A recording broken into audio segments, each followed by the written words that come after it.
So obviously we're at the collider basically, which if we literally, so this is where we spawn, by the way. This is where every character, well, not, okay, so you know how Valorant has like two sides? You have attackers and defenders. That's okay. So yeah, so you have like the squad that has to like attack the site with the bomb, and then you have the other team that has to stop them from planting essentially.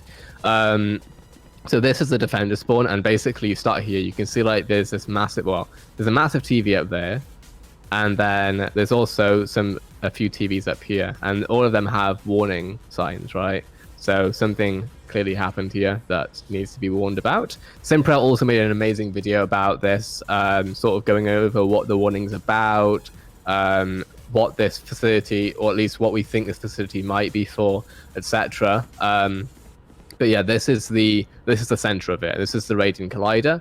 So if we sort of use ghost mode as we have done before, then we can literally just go below, and we have this beauty right here. Before we have a look like fully at this though, let's actually go through the messages that we have at the start of the game. So if we press like F here, we can see this, and I know that you've seen this already from the lore video. Yeah, now I remember, yep. Yeah, so let's just read it out again for those of you who haven't seen it. I know most of you will have seen it, but it's still good to see. Hello, Ruben. Did you finish your initial analysis on the Radion Collider today? I'm confident in our math, and I know I'm being paranoid, but I really want to double-check everything. Would you mind doing another walkthrough of the Eastern Support Structure with me tomorrow? Signed, Oren McEnif. Now, this is really important, and Simprel went over this in their video, of course. Essentially, this person, Oren McEnif, is one of a few characters that we have learned about on Fracture. And of course, in the entire Valorant game, generally what we know most about is the agents, right? We know SKYE, of course, and we know the other agents as well, being sort of, we have KO, who is, of course, is Gabe Kunda, and then we have everyone else in the cast. We have Brimstone, Viper, you name it. But one thing that we haven't seen a lot of until recently is characters within this universe that aren't playable, right? Every character that we see right now, generally, you play as an agent within the Valorant protocol. But Oren McEnif, that person that we saw in that image right there, which let's just go over there again, just in case people have just tuned in. So if we have a look here again, this person right here is kind of hard to see, maybe, I'm not sure, but the person sort of with the profile picture, Oren McEnif, that is a person within this universe, right?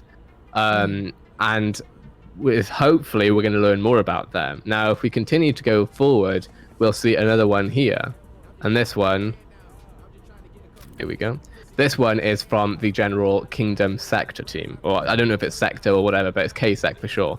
And the message that we see is, welcome Oren McEnif to Everett Linda. Tomorrow at 9 a.m. you are able to meet your Omega partner, Ruben Pontes, outside 7A. As you'll be working closely with someone from Omega Kingdom, please ensure all security guidance is strictly adhered to. Now, we don't see any profile pictures there, and that's fine. But what we've learned of through sources around Valorant, especially through data mining as well, we've seen that we have two characters, right? We have Oren McEnif and we have Ruben Pontes. Now, on the other part of the map, which is over here, we'll see another image of a person who some of us will already know from Icebox. But if we click here, we can see a security clearance card.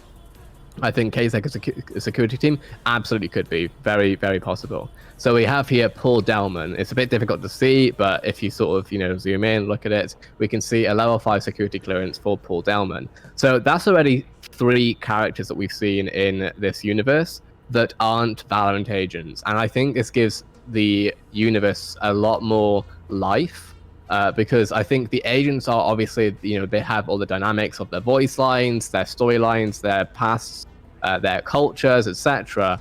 But we haven't seen much when it comes to, in films, for example, right? You don't just see the main acting crew. You don't just see Will Smith, for example. You don't just see whoever else. You also have like the extras, right? Who are like sort of filling up like if it's a New York scene, you'll have like people who are walking on the sidewalk, etc.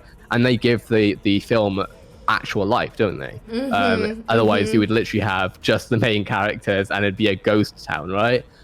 So it's really important that Valorant does this to flesh out this Future Earth universe so that it's more of like an understandable, sort of more real, I suppose, universe They're like for people to look supporting into. characters, extras. Exactly.